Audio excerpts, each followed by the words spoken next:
नमस्कार।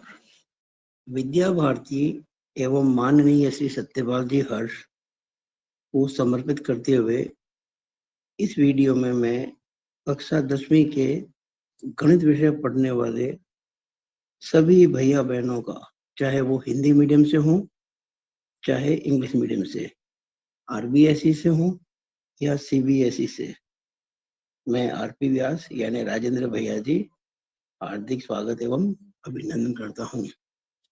यानी राजेंद्र भैया जी की कक्षा में आपका हार्दिक स्वागत है।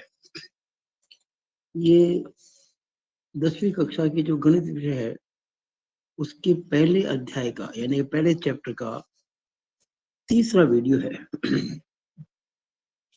और इस वीडियो में हम आज प्राइम फैक्टर्स के बारे में समझेंगे। जो संख्याएं आपको दे रखी हैं, जो नंबर्स आपको दे रखे हैं, उनके अभाज्य गुणनखंड कैसे करने हैं वो समझेंगे। और साथ ही साथ हम एचसीएफ और एलसीएम निकालने का प्रयास भी करेंगे, उसका प्रारंभ करेंगे। तो शुरू करते हैं। सबसे पहले तो आप एक बात समझ लीजिएगा, जैसा कि मैंने आपसे वादा किया था पूर्व में कि मैं जब आपको पढ़ाऊंगा तो बहुत ही प्लान वे में, बहुत ही योजनाबद्ध तरीके से पढ़ाऊंगा। ये जो प्रश्नावली आपकी गणित की है 1.1, इसके पहले के जितने भी उदाहरण हैं यानी कि सॉल्व एग्जाम्पल्स और जितने भी प्रश्न हैं प्रश्नावली में एक्सरसाइज के अंदर, वो सब मिला के होते हैं 11, जिसमें 4 तो एग्जाम्पल है, एग्जाम्पल 1 2 3 4 और 7 क्वेश्चन है। कुछ क्वेश्चंस के सब डिवीजन भी है, क्वेश्चन जैसे पहले का पहला दूसरा, इस प्रकार से। तो ये जो 11 क्वेश्चंस हैं, इनको मैंने इस सीक्वेंस में पढ़ाना है। सबसे पहले क्वेश्चन 1 कराया जाएगा, फिर क्वेश्चन 6, ध्यान दीजिएगा, फिर एग्जाम्पल 2, फिर एग्जाम्पल 4, फिर क्वेश्चन 3, फिर क्वेश्चन 2, फिर क्वेश्चन 4, फिर एग्जाम्पल 3, फिर क्वेश्चन 7, फिर एग्जाम्पल 1 और आखिर में क्वेश्चन नंबर 5। ऐसे जब आप पढ़ेंगे तो आपको लगेगा आप स्टेप बाय स्टेप पढ़ रहे हैं, तो समझने में आसानी होगी। ऐसा करते हुए मैं पूरा पाठ्यक्रम आपको कराऊंगा। उम्मीद है कि परीक्षा के पहले पहले पूरा पाठ्यक्रम हो जाएगा। तो शुरू करते हैं। सबसे पहले क्वेश्चन नंबर 1 क्या है? Question number 1, express each number as a product of its prime factors. निम्नलिखित संख्याओं को अभाज्य गुणनखंडों के रूप में व्यक्त कीजिए। है ना, आपको कुछ संख्या दे रखी है, उनको अभाज्य गुणनखंडों में बदलना है, यानी कि प्राइम फैक्टर्स करना है। हम कह सकते हैं कि we have to do prime factorization. तो देखिएगा, सबसे पहले पहला प्रश्न, पहले का पहला 140, 140। हम 140 के प्राइम फैक्टर्स कैसे करेंगे, आप तरीका समझिएगा। देखिए, सबसे पहले प्रयास करते हैं कि ये 2 से डिविजिबल है कि नहीं, यानी 2 से भाग इसमें लगता ही लगता है। तो चेक, चूंकि पीछे 0 आ रहा है ना इकाई अंक पे, 2 का भाग जाएगा। रूल्स है हमारे पास में, जब 2 से भाग लगाएंगे तो 70 आ जाएगा। 2 7 14 और 0, फिर देखो 0 आ गया, फिर 2 से भाग जाएगा, तो 70 में 2 का भाग लगाएंगे तो 35 आएगा। अब 35 आ गया, अब 2 से भाग तो जाएगा नहीं क्योंकि 5 आ गया। 3 से भाग की ट्राई करते हैं, तो 5 और 3 कितने होते हैं? 8। और 8 में 3 का भाग जाता नहीं, इसलिए इसमें 3 का भाग नहीं जाएगा। लेकिन यहाँ 5 या 0 आ रहा है तो 5 आ रहा है, इसका मतलब 5 का भाग जाएगा। तो 5 से काट दिया, 5 7 35। अब तो 7 दिख ही रहा है, 7 से लगा दिया, 7 बन जा 7। इस तरह से ये 2 इंटू 2 इंटू 5 इंटू 7, ये देखिएगा 140 is equal to 2 into 2 into 5 into 7। 2 कितनी बार गुना हो रहा है? 2 बार। तो 2 का स्क्वायर हो गया, 2 की घात 2, 2 रेस टू 2 इंटू 5 इंटू 7। ये इसके अभाज्य गुणनखंड हो गए, इसके 140 के। दूसरा देखिए इसका अगला 156, 156। फिर देखिए यहाँ 6 आ रहा है, 6 आ रहा मतलब 2 से भाग जाएगा, 2 से भाग लगाएंगे 156 को तो आएगा 78।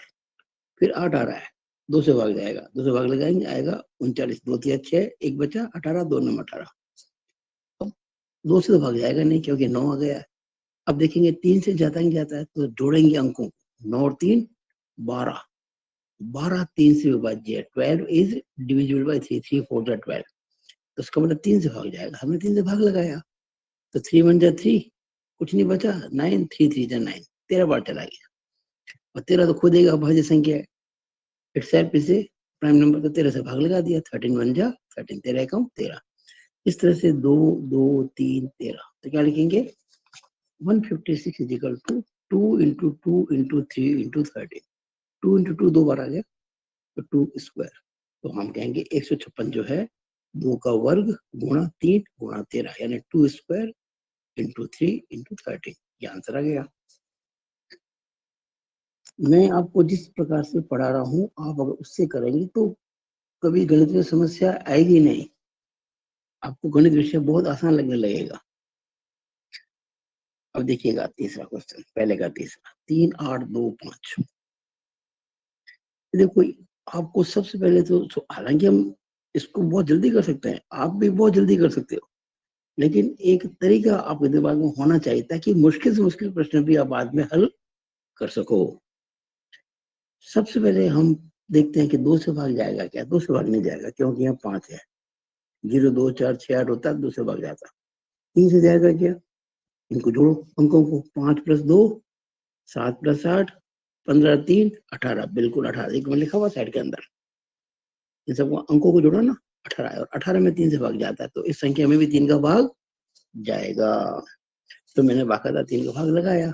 ऐसे देखिए तो मुक्त जमा नहीं हो सकता आपका, 3 में 3 का भाग, 3 1 जा 3 यानी 3 एकम 3, कुछ नहीं बचा, आगे 8 3 दूनी 6, 8 में से 6 गया 2 बचेंगे, आगे 2 आ गया 22 हो गया, 3 7 21, 22 में 21 गया 1 बचेगा, आगे 5 आ गया, 3 5 15, ठीक है। फिर देखिए यहाँ 5 आ गया, 2 का भाग तो जाएगा नहीं, 3 का ट्राई करते हैं, तो जोड़ते हैं अंकों को, 5 और 7 12, 12 और 2, अच्छा यहाँ तो अभी क्या आपको 3 दिख रहा है, मेरा 12, मैंने सवाल पहले ही सोल्व कर दिया था, तो एग्जाम में दिखेगा नहीं आपको, आपको सोचना पड़ेगा, तो सब 5 और 7 12 और 2 14 और 1 15 दिख लेगा ना, 5 7 12 2 14 1 15, 15 जो होता है 15 वो 3 से डिवाइड होता है, तो इस संख्या में भी 3 का भाग जाएगा, 3 का भाग लगा, 3 चौक 12, कुछ नहीं बचा, 7 3 दूनी 6, 7 में 6 गया 1, आगे 5 15, 3 5 15, 3 5 15, 425। अभी देखो 5 आ गया, एक आएगा अंक पे, 5 में आया तो 2 का भाग तो जाएगा नहीं, अब 3 का चेक करते हैं, 5 और 2 7 और 4 11, जो कि 3 से डिविजिबल नहीं है, लेकिन चूंकि 0 या 5 में से 5 तो आ रहा है ना, तो 5 से भाग लगेगा, तो मैं 5 से भाग लगाया, 5 अट्ठे 40, 42 में से 40 गए 2 बचेंगे, आगे 5 25, 5 5 25, फिर 5 का भाग लगाया, 85 को जो 5 से भाग लगाएंगे 17, 17 पंजे 85, 17 5 85, 5 एकम 5 3 बचेंगे 35, 5 7 35, अब आ गया 17 17, तो 17 को 70 से डिवाइड कर देंगे, 17 1 जा 17, ये सारे इनके फैक्टर्स हो गए, 3 into 3 into 5 into 5 into 17, 3 into 3 into 5 into 5 into 17, अब 3 गुणा 3, 3 कितनी बार आ गया 2 बार, 3 स्क्वायर, 5 भी 2 बार 5 स्क्वायर, 17 एक बार तो 17, तो 3 का स्क्वायर इंटू 5 का square into 17, 3 raise to 2 into 5 raise to 2 into 17। अब देखिए अगला प्रश्न, यह मैंने साइड में देखिए भाग भी लगा रखे हैं रफली, ताकि आपको कहीं समस्या नहीं आए भाग लगाने में, ये मैंने इतना स्थान छोड़ा हुआ है ना, इसलिए छोड़ा हुआ है ताकि रफ काम किया जा सके। ये संख्या है 5005, 5005, तो दिखती बात इसमें 2 का भाग तो जाएगा नहीं क्योंकि 5 आ रहा है, 3 का कोशिश करते हैं, तो 5 और 0 5 और 0 5 और 5 10, 10 में 3 का भाग जाता नहीं है, तो 3 का भाग नहीं जाएगा, तो सीधा 5 का जाएगा, तो 5 से भाग लगाया, तो मैंने देखो 5005 के अंदर 5 से भाग लगाया होगा, चलो ये तो मुक्त जवानी हो गया, 5 एकम 5, आगे 2 जीरो है, 2 जीरो आगे, फिर 5 एकम 5, आगे 1001, अब 1001 में यहाँ 1 आ रहा है एक अंक पर, तो 2 का भाग तो नहीं जाएगा, 3 का देखते हैं, 1 और 0 1 और 0 1 और 1 2, 2 में 3 का भाग जाता नहीं है, 5 का भाग नहीं जाएगा क्योंकि ना तो 0 आ रहा है ना 5 आ रहा है, जब 2 का नहीं जावे, 3 का नहीं जावे, 5 का नहीं जावे, तो फिर उसके बाद कौन सा चेक करते हैं हम? 7 का, 7। तो 7 से डिविजिबिलिटी का एक चेक हमने आपको बताया था। क्या था वो चेक पिछले वीडियो में? इकाई के अंक का दुगना करेंगे, जो है ना इकाई का अंक, हम यहाँ चल रहे हैं, यहाँ पे इसका दुगना करेंगे, ट्वाइस करेंगे, और जो रिमेनिंग डिजिट्स हैं, जो बचे हुए आपके जो अंक हैं, उनसे जो संख्या बनती है उसमें से उसको घटाएंगे। तो पहले तो इकाई का अंक आप छोड़ दो, यानी एक को छोड़ दो, क्या बचा? 100। 100 इसमें से इकाई का अंक यानी यूनिट प्लेस 1, इसका ट्वाइस यानी कि 2, 2 घटाया, किसमें से? 100 में से। तो कितना आ गया? 98, 98। और आप जानते हैं 98 7 से भाग लगता है, क्योंकि 14 7 जा 98, 14 7 98। तो क्लियरली पता पड़ रहा है कि 98 जो है वो 7 से डिविजिबल है। इसका मतलब ये हुआ कि 1001 भी 7 से डिविजिबल है। 1001 भी 7 से भाग दिया जा सकता है। तो हमने 1001 को 7 से भाग दिया। 7 एकम 7, 7 1 जा 7, 10 में 7 के 3 बचे, आगे 0 उतारा। 7 चौक 28, 2 बचे, आगे 1 उतारा। 21 7 21, तो 143 आ गया। ये 143 हमने यहाँ लिख दिया। अब चेक करते फिर से, 2 का भाग नहीं जाएगा, 3 का चेक करते, 3 और 4 7 और 1 8, जो कि 3 से विभाज्य नहीं है, यानी डिविजिबल नहीं है, तो 3 का नहीं जाएगा। 5 का भी नहीं, क्योंकि 0 5 नहीं है। 7 का चेक करते हैं। 7 के कैसे चेक करेंगे? तो देखिए तरीका वही है, इकाई का अंक का दुगना करेंगे। अगर हम इसका दुगना करें तो क्या आएगा? 3 दूनी 6, और 6 को घटाए 14 में से, 14 में से 6 घटाएंगे तो कितना आएगा? 8, और 8 में 7 का भाग पूरा पूरा जाता नहीं है, इसलिए 7 का भी नहीं जाएगा। सब हमने करके देखा हुआ यहाँ पे, सब यहाँ पे ऑलरेडी चेक किया हुआ है। लेकिन हाँ, अब जो 143 है, ये 11 से भाग जाता है क्या? ये चेक करेंगे, क्योंकि 7 से जब भाग नहीं जाता है ना, जब कुछ संख्या 7 से डिविजिबल नहीं होती, हम 11 के लिए चेक करते हैं। और 11 से भाजकता यानी कि 11 से डिविजिबिलिटी का चेक क्या होता है? विषम स्थानों पर जो अंक है, ऑड नंबर्स पर, ऑड डिजिट्स, उनको ऐड करेंगे और सम स्थानों वाले अंकों को जोड़ेंगे, सम ऑफ इवन डिजिट नंबर्स, और उनका डिफरेंस देखेंगे, वो 0 या 11 होना चाहिए। तो देखिए विषम स्थान यानी कि ऑड डिजिट, ये इकाई का अंक है, ये दाएं का, ये साइड का, ये ना, ये 1, ये 2, ये 3। तो पहला और तीसरा, ये 3 है और ये 1 है, तो कितना हो गया? 4। और सम स्थान पर क्या आ रहा है? 4। और 4 माइनस 4 कितना होता है? 0, जो कि रूल में आता है। ये देखिए लिखा हुआ है मैंने यहाँ पे, डिविजिबल बाई 11। क्यों? क्योंकि 3 और 1 4, माइनस 4 बराबर 4 माइनस 4 बराबर 0। इसका बोला 11 से डिविजिबल है। अब 11 से भाग लगाएंगे, देखिए मैंने भाग लगाया है साइड में। 11 एकम 11, 14 में से 11 गए, 3 बचे, आगे 3 उतारा, 11 3 33, 13 बार भाग गया, 13 लिख दिया। अब 13 को 13 से डिवाइड कर सकते हैं, 13 बन जाए 13। तो क्या आंसर आ गया? 5 इंटू 7 इंटू 11 इंटू 13। तो 5005 जो है वो हो गया 5 into 7 into 11 into 13। 5 into 7 into 11 into 13 is the answer.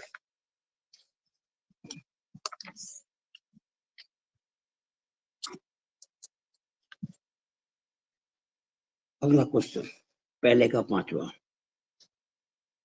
ये सबसे कठिन प्रश्न है इस प्रश्न का। और ये जो पहले प्रश्न का जो 5वां होगा ना, ये सबसे कठिन है। बच्चे इसमें शायद दिक्कत महसूस करेंगे, क्योंकि आपको 19 17 वगैरह का भाग का नियम पता होना चाहिए। अगर ये नियम पता नहीं है, आपको पता ही नहीं पड़ेगा, रटने से कुछ नहीं होगा। प्रश्न तो परीक्षा में बदल भी सकता है, तो आपको रूल्स पता होना चाहिए। तो देखिए 7429, देखिए मैंने यहाँ एक टेबल टेबल बना रखी है। हमें 7429 के अभाज्य गुणनखंड करने हैं। We have to prime factorize for the number 7429। Check करते हैं, पहले 2 से भाग लगता है क्या? क्योंकि यहाँ 9 आ रहा है, तो 2 से भाग नहीं है ना। Divisible by 2, no. अब 2 के बाद 3, नो। क्यों? अंकों को जोड़ो, 9 और 2 11 और 4 15 7 22। 22 को 3 से भाग नहीं लगा सकते, इसलिए 3 का भाग नहीं जाएगा। 5 9, क्योंकि यहाँ 0 भी नहीं आ रहा, 5 भी नहीं आ रहा।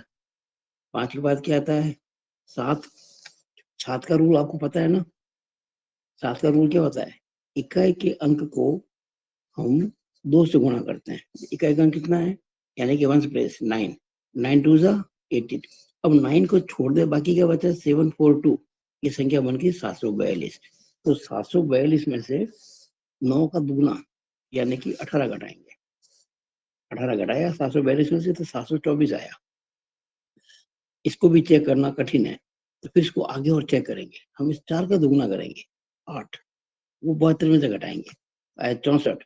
और 64 आप जानते हैं 7 की टेबल में नहीं आता। 7 नम 63, 7 दा 70, 7 9 जा 63, 7 10 जा 70 और 64 है, तो इसमें 7 की टेबल में नहीं आ रहा है, मतलब 7 से भी डिविजिबल नहीं है। अब किससे डिवाइड करेंगे? 7 के बाद नंबर किसका लगाते हैं अपन? 7 के बाद लगाएंगे 11 का।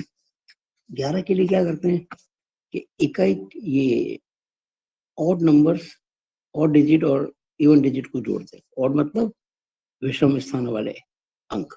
9 और 4 13, फिर सम 2 और 7 9, 2 + 7 9, 9 + 4 13, और 13 और 9 का जो डिफरेंस है वो 4 आता है। ये ना तो 0 है ना 11 है, इसका मतलब 11 से भाग भी नहीं जाएगा। मैंने दिया नो, नहीं जाएगा, क्योंकि लगता नहीं है रूल के हिसाब से। 11 बाद नंबर कितना लगता है? 13 का, 13 का।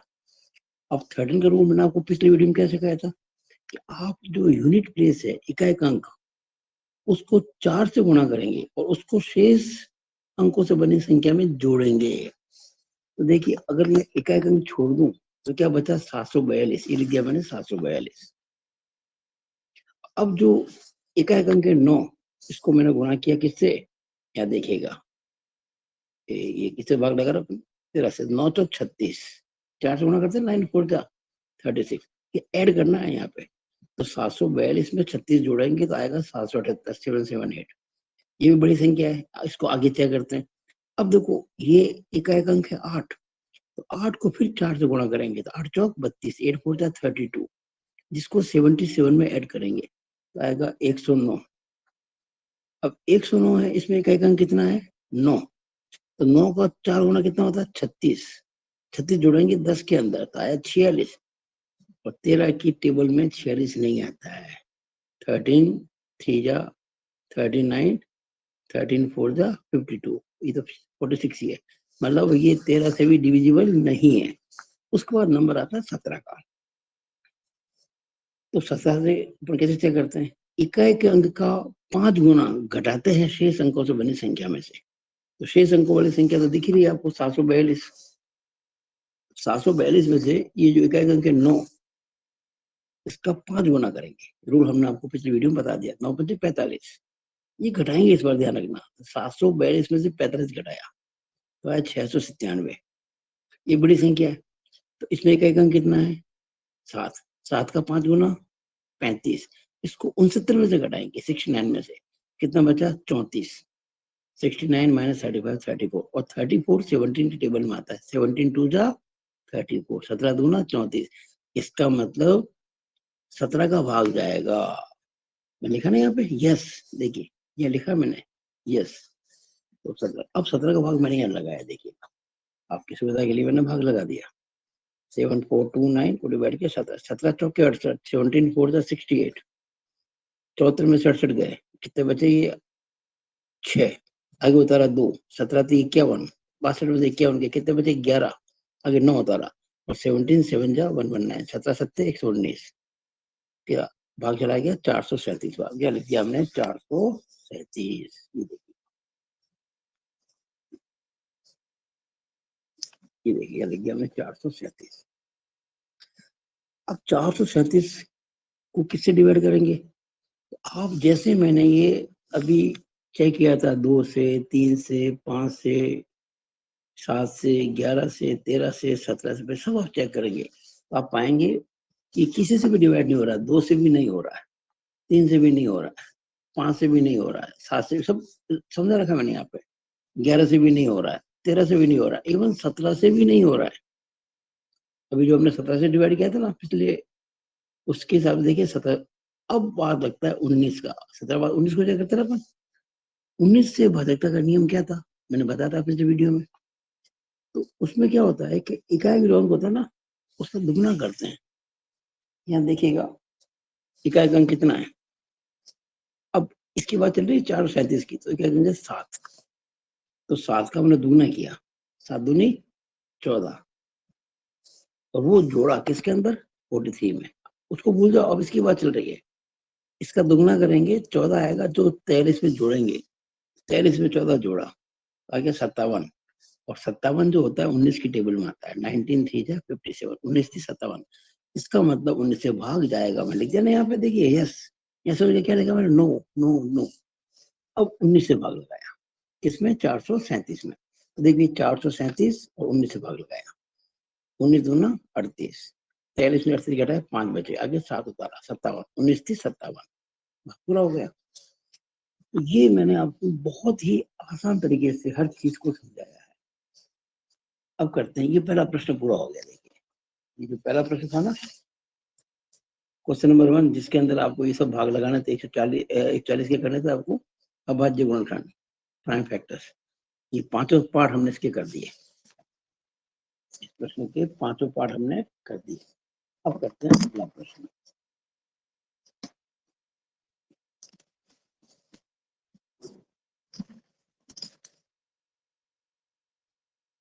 अगला प्रश्न जो हमारे सीक्वेंस जो है, मैंने आपको भी सीक्वेंस बताई थी ना, कि मैं सबसे पहले क्वेश्चन नंबर 1 करूंगा, जो कर दिया, इसके 5 भाग है। फिर क्वेश्चन नंबर 6 करेंगे।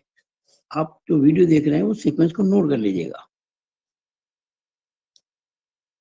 तो इसी सीक्वेंस में क्वेश्चन किए जाएंगे। और आप ऐसे में इस प्रश्नावली में नहीं, 1.1 में नहीं, पूरी किताब में ऐसे ही करूंगा। तो आपको मैं आसान से कठिन की ओर ले जाऊंगा, तो कोई दिक्कत नहीं आएगी समझने में आपको। मेरे जो इस वीडियो का जो दूसरा क्वेश्चन है, ये वाला, वो है क्वेश्चन 6, प्रश्नावली 1.1 का। प्रश्नावली 1.1 का क्वेश्चन नंबर 6 है। मैं सवाल पढ़ देता हूँ। Explain why the following are composite numbers. व्याख्या कीजिए कि निम्नलिखित संख्याएं संयुक्त या भाज्य संख्याएं क्यों है। देखिए आपको पता है कि संयुक्त संख्याएं वो होती हैं जो अभाज्य नहीं होती हैं, यानी उन संख्याओं को संयुक्त संख्याएं कहते हैं जो एक और स्वयं के अलावा भी किसी अन्य से विभाज्य होती है।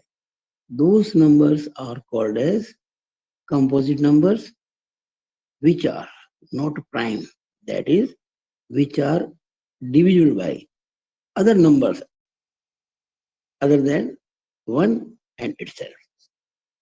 तो ये आपको इसलिए दे रखी है 7 11 23 हो गए, 7 इंटू 11 इंटू 13 प्लस 13। दूसरी दे रखी है 7 into 6 into 5 into 4 into 3 into 2 into 1 plus 5। आपको ये सब गुणा करके 5 जोड़ के संख्या निकालनी नहीं है, ये आपको संख्या इसी रूप में दे रखी है। आपको ये सिद्ध करना है, व्याख्या करनी है कि ये संख्या यानी ये और ये दोनों ही संयुक्त क्यों है, यानी कि आपके कंपोजिट क्यों है। इसके लिए आपको थोड़ा सा ज्ञान होना चाहिए कॉमन फैक्टर्स का। देखिएगा, जैसे ए बी प्लस ए सी, अगर आप इसके करेंगे गुणनखंड, तो इसमें देखिए ए कॉमन आ रहा है ना, ए बार ले लिया, ब्रैकेट लगाएंगे, ए बी को ए से भाग लगाएंगे, ए से कट जाएगा, बी आएगा। फिर ए सी को ए से भाग लगाएंगे, ए से कट जाएगा, सी आएगा। ऐसे करते हैं ना गुणनखंड फैक्टर्स, वो यहाँ करना है। यहाँ देखिएगा 7 इंटू 11 इंटू 13 में 7 आ रहा है नहीं आ रहा है, 7 इसका एक गुणनखंड 7 है कि नहीं है, 11 भी है, 13 भी है, और यहाँ 13 आ रहा है, तो 13 कॉमन फैक्टर है, 13 इज कॉमन फैक्टर। यानी ये जो दिख रहा है आपको 7 इंटू 11 इंटू 13 और 13, इनमें 13 कॉमन आ रहा है। जो कॉमन आता है उसको अपन बाहर निकाल लेते हैं। देखिए मैंने 13 को बाहर निकाल दिया। अब यहाँ जब मैंने बताया था आपको, जब मैंने ए को बाहर निकाला तो बी कैसे आया, मैंने ए बी को ए से भाग लगा, ए बी है ना, ए बी को मैंने ए से भाग लगा, ए से कट गया तो बी आ गया। सी कैसे आया, मैंने ए सी को भी ए से भाग लगाया तो ए से कट गया, सी आ गया। वो यहाँ करना है, हमने 7 इंटू 11 इंटू 13 में से 13 कॉमन लिया, तो जब मैं 7 इंटू 11 इंटू 13 को 13 से भाग लगाऊंगा तो 13 कट जाएगा, क्या बचेगा 7 इंटू 11, वो लिख दिया मैंने यहाँ पे। अब प्लस 13 में 13 का भाग लगाएंगे, एक आएगा, इज इक्वल टू 13 यानी 13 इंटू, ये देखो ब्रैकेट में इंटू होता है। अब हम पहले 7 को 11 से गुना करेंगे, 11 7 जा 77 प्लस 1 78। हम कह सकते हैं ये जो नंबर था दिया गया ये 13 इंटू 78 है। अब इसकी बात करते हैं, इसमें आप देखेंगे 7 into 6 into 5 into 4 into 3 into 2 into 1 और ये 5, इसमें देखिए 5 कॉमन आ रहा है, यहाँ भी 5 है और इसमें भी 5 आ रहा है, हमने 5 कॉमन ले लिया। अब जो कॉमन लेते हैं वो कट जाता है, हम जब इस पूरे में 5 का भाग लगाएंगे तो 5 कट जाएगा, क्या बचेगा 7 into 6 into 4 into 3 into 2 into ये बचेगा। प्लस 5 में से 5 कॉमन लिया, कुछ बच्चे जो बहुत कमजोर होते क्या सोचते हैं 5 में से 5 गया 0 बचा, अरे भाई नहीं, हमें 5 में 5 का भाग लगाना, we have to divide 5 by 5, तो 5/5 1 होता है। अब इन सबको गुना करेंगे, 7 6 42, 4 3 12 दूना 24 एकम 24 प्लस 1। अब हम 42 को 24 से गुना करेंगे, तो देखिए कैसे करेंगे, 24 दूना 48 का 8 हासिल के 4, 24 चौके 96 400, 24 2 जा 48 कैरी ओवर 4, 24 4 जा 96 एंड 400, तो 1008 प्लस 1 1009 इंटू 5, आगे गुणा नहीं करना आपको। अब देखो ये जो नंबर आपको मिला था सारा क्वेश्चन दे रखा था, हम इसको 5 इंटू 1009 कह सकते हैं, और ये जो नंबर आपको दे रखा था जो क्वेश्चन के अंदर उसको कह सकते थे 13 इंटू 78। अब 13 इंटू 78 आप जानते हैं ना, इसको हम 13 से डिवाइड कर सकते हैं, इसको 78 से भी डिवाइड कर सकते हैं, यानी ये जो नंबर आपको दे रखा था इसको इस पूरे नंबर से जो भी संख्या होगी हमें उसको नहीं निकालना है, जो भी नंबर आएगा उससे भी डिवाइड कर सकते हैं, 1 से भी कर सकते हैं, उसके अलावा 13 से भी कर सकते हैं, 78 से भी कर सकते हैं, क्योंकि इसके फैक्टर्स हैं। इसका मतलब ये जो संख्या दे रखी है ये कंपोजिट है, ये संयुक्त है। इसी तरह से ये जो संख्या आपको दे रखी है जो भी आएगा इसको हल करने से उसमें उस संख्या का भाग तो जाएगा ही जाएगा, उसके अलावा 1 का भाग तो सब में जाता है, और उनके अलावा 5 का भी जाएगा और 1009 का भी जाएगा। इसका मतलब ये जो संख्या दे रखी है ये भी कंपोजिट है यानी कि संयुक्त है, ये मैंने यहाँ लिखा हुआ है सारा। Hence the above given numbers are composite number, अतः दी गई उपरोक्त संख्या संयुक्त है, यह भाज्य है, क्योंकि ये संख्या 5 और 1009 दोनों से विभाज्य है, और ये जो संख्या है वो 13 और 78 दोनों से डिविजिबल है। इस तरह से ये क्वेश्चन बड़ा अच्छा है, मुझे आशा है कि आपको बहुत अच्छे से समझ में आया होगा। अब इस वीडियो का आखिरी क्वेश्चन हमको निकालना है प्राइम फैक्टराइजेशन मेथड से एलसीएम और एचसीएफ। देखिए ये क्वेश्चन नंबर 3 कर रहा हूं और ये एग्जाम्पल नंबर 2 है किताब में। Find LCM and HCF of 6 and 20 by the prime factorisation method. संख्याओं 6 और 20 के अभाज्य गुणनखंड विधि से एलसीएम व एचसीएफ यानी लस और मस ज्ञात कीजिए। देखिए एलसीएम वाला होता है लोएस्ट कॉमन मल्टीपल, ये होता है हाईएस्ट कॉमन फैक्टर। तो पहले तो करेंगे इनके अभाज्य गुणनखंड जो आपको करने सिखा चुका हूं मैं अभी इसी वीडियो में। 6 का बड़ा आसान है, 2 के भाग लगाया 2 तिया 6, 3 से लगाया 3 करते 2 इंटू 3 आ गया, तो 6 आ गया 2 इंटू 3। हम 2 को लिखेंगे 2:1, 2:1 2 ही होता है, 3 को लिखेंगे 3:1। इसी तरह से 20 का करेंगे, 20 को पहले 2 से डिवाइड किया 10 आ गया, फिर 2 से किया 5 आ गया, फिर 5 से किया 1 आ गया, तो 20 की क्या फैक्टर्स हो गए 2 इंटू 2 इंटू 5, तो 2 कितनी बार आ रहा है 2 बार, 2 का स्क्वायर 5 कितनी बार आ रहा है 1 बार, तो 5:1।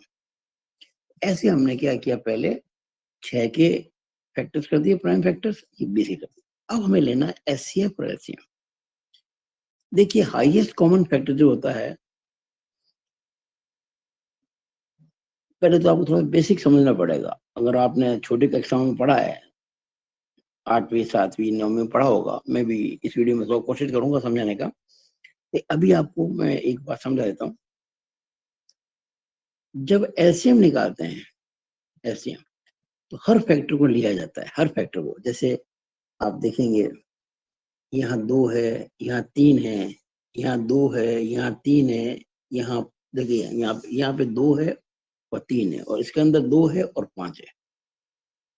तो ये जो हमने किए थे ना प्राइम फैक्टर्स, उसमें 2 भी आ रहा है, 3 भी आ रहा है, 2 भी आ रहा है, 5 भी आ रहा है। 2 तो दोनों में आ रहा है, और 3 और 5 भी आ रहा है। तो कितने फैक्टर्स हो गए? 3, 2, 3 और 5। तो हम लिख दिए, देखो 2, 3 और 5। ठीक है। अब आपको ये जो 2, 3 और 5 लिखे हमने, इनकी जो बड़ी पावर है वो लेनी है, हाईएस्ट पावर। यहाँ देखिए 2 की पावर कितनी है? 2। यहाँ कितनी है? सॉरी, यहाँ 2 की पावर 1, 2 की घात 1, और यहाँ 2 की घात 2। तो बड़ा कौन है? 1 और 2 में से बड़ा कौन है? 2। तो 2 की पावर 2 आएगा। अब यहाँ 3 की पावर देखो, 3 की पावर यहाँ 1 है, और यहाँ तो खैर 3 है ही नहीं, पर चूंकि यहाँ 3 आ गया ना, तो ऐसे में 3 की पावर 1 आएगी। और वहां देखिए 5 की पावर 1 है, यहाँ चाहे 5 नहीं है, लेकिन इसमें तो आ गया ना, तो 5 की पावर 1 आएगी। ये ध्यान रखना। मैं अभी कोशिश करूंगा इसी वीडियो में, काफी लंबा हो गया ये वीडियो, कि ऐसा क्यों करते हैं। लेकिन आपको ये समझ लेना है कि एलसीएम में, लसम में हर अभाज्य गुणनखंड आएगा, कोई छूटेगा नहीं। और घात कौन सी आएगी? पावर कौन सी आएगी? बड़ी वाली। तो यहाँ 2 की पावर 1 या 2 की पावर 2, तो 2 की पावर 2 आ गई। 3, 1 की पावर 1 है, वहां कुछ नहीं है, तो 3 की पावर 1 आ गया। वहां 5 की पावर 1 है, तो आ गया। 2 की पावर 2 कितना होता है? 4। 3 की पावर 1 3, 5 की पावर 1 5, 4 3 12 5 60, 4 3 12, 12 5 60, 60 आ गया इसका एलसीएम। अब निकालना एचसीएफ। एचसीएफ को बड़ा सिंपल सी बात है, बात चल रही कॉमन। तो अब वही फैक्टर्स आएंगे जो दोनों में है, और पावर कौन सी आएगी? कम वाली आएगी। ये देखो, 2 इसमें है, 2 इसमें भी है। देखिए 2 यहाँ भी है, 2 यहाँ भी है, तो एचसीएफ पे 2 आएगा। अब पावर जो है वो यहाँ 2 की पावर कितनी है? 1। यहाँ 2 की पावर कितनी है? 2। कौन बड़ा है? 2 बड़ा है। छोटा कौन? 1। तो छोटी घात आती है, यानी 2 की पावर 1 आएगी। अब देखो 3 यहाँ तो है, पर यहाँ तो नहीं है, कॉमन नहीं है वो। 3 3 नहीं आएगा। 5 वहां तो है, पर यहाँ नहीं है, तो 3 भी नहीं आएगा, 5 भी नहीं आएगा, केवल 2 आएगा। उसकी भी छोटी पावर आएगी, 2 की पावर 1। और आप जानते हैं 2:1 2 ही होता है। तो एलसीएम कितना आ गया था हमारा? 60। एचसीएफ कितना आ गया? 2। आप एक बात नोट कीजिएगा, अगर मैं गुणा करूं एचसीएफ का एलसीएम से, तो 60 और 2 का गुणा करेंगे, 60 दूना 120। और ये जो संख्या दे रखी थी आपको, 6 और 20, इनका गुणा भी करेंगे ना, तो 20 × 6 120 ही होता है। ये हम अगली वीडियो में करेंगे, समझेंगे। तो मैं ऐसा करूंगा, ये वीडियो चूंकि लंबा हो गया है, तो अगली वीडियो में मैं आपको एलसीएम और एचसीएफ का जो बेसिक पॉइंट जो समझाऊंगा, जो आपने छोटी कक्षा में पढ़े होंगे, ताकि आपको ये समझ में आ जाए कि मैंने घात बड़ी क्यों ली, छोटी क्यों ली, समझ आ जाएगा। मुझे आशा है कि आपको ये वीडियो बहुत अच्छा लगा होगा। तो ये जो मेरा यूट्यूब चैनल है, maths era and civil engineering by RP Vyas, ये यूट्यूब चैनल है। 9521663064 मेरा मोबाइल नंबर है। कोई भी भैया बहन यानी स्टूडेंट कहीं भी हो, पूरे इंडिया में, पूरे भारत में, अगर वो वीडियो देख रहा है और उसको कोई भी तकलीफ, कोई भी दिक्कत होती है, तो इस नंबर पे मुझे व्हाट्सअप कर सकते हैं अपनी समस्याओं, अपना पूरा परिचय देते हुए, नाम, कौन सी कॉलेज से हो वगैरह, और मेरे वीडियो का हवाला देते हुए। हमने यूट्यूब चैनल पर आपका वीडियो देखा, तो मैं आपकी प्रॉब्लम सॉल्व करूंगा डेफिनेटली। ठीक है।